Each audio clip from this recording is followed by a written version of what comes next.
எடுத்துக்காட்டு 8.9 10 17 16 21 13 18 12 10 19 22 என்ற வகைப்படுத்தப்படாத தரவுகளின் இடைநிலை அளவு காண்க. வகைப்படுத்தப்படாத தரவுகளின் வகைப்படுத்தப்படாமா இது வந்து ஃபர்ஸ்ட் கணக்கு பண்ணும்போது கிரிக்கெட் ரன்னு சொல்லிட்டாங்க. ஆனா இது எதுவும் சொல்லல, அவ்வளவுதான், வெறும் தரவு. அதான் இது என்னன்னு சொல்லிட்டு நாங்கள் வகைப்படுத்தல. ஆனால் அதனுடைய இடைநிலை அளவு நீ கண்டுபிடின்னு சொல்லி கொடுத்துருக்காங்க. அப்போ இடைநிலை அளவு அப்படின்னு சொன்னால் ஃபர்ஸ்ட் இந்த உறுப்புகள் எண்ணிக்கை தானே பார்க்கணும். 1 2 3 4 5 6 7 8 9 10. இப்போ எழுத வேண்டியது உறுப்புகளின் எண்ணிக்கை. எத்தனை? 10. அப்போ என்ன கேட்குறாங்க?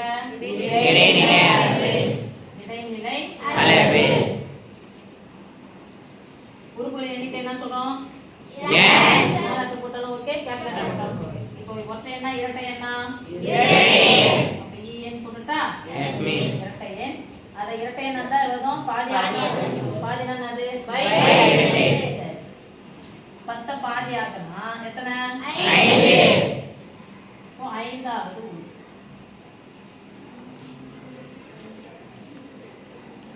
நான் மிஸ் ஃபர்ஸ்ட் எந்த வரிசையில எழுத சொன்னீங்க? கொடுக்கப்பட்ட தரவுகள் எந்த வரிசையில ஏறணும்? நான் இது வரைக்கும் வந்துட்டேன். ஆனா கொடுக்கப்பட்ட தரவு எல்லாம் பண்ணோம் ஏறு வரிசையில. சரி, அதனால தான் அந்த கேப் இடம். எங்கேயே சொல்லுவீங்கன்னு பார்த்தேன், நானே கேள்வி கேட்டதா சொல்லுவீங்க போல. ஏறு வரிசை எழுதலாமா? ஃபர்ஸ்ட் எல்லாமே டபுள் டிஜிட்டா பாருங்க. எல்லாமே ஈரலுக்கு தானே? ஈரலுக்குல 1 தான் ஃபர்ஸ்ட் நம்பர். ரைட்? 10 17 13 12 10. 2 10 இருக்கா? அதே சொல்லுங்க. சிறிய எண் எது? 10. இன்னொரு சிறிய எண் 10. அதுக்கு அப்புறம் 12.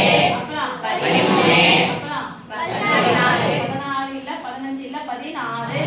அப்புறம் 17. அப்புறம் 18. அப்புறம் 19. அப்புறம் 21. 20 இல்ல, 21. அப்புறம் 22. முடிஞ்சா? இப்போ 5வது உறுப்பு இடைநிலை அளவு 5 வச்சா 5வது உறுப்பு பாருங்க. 1 2 3 4 5.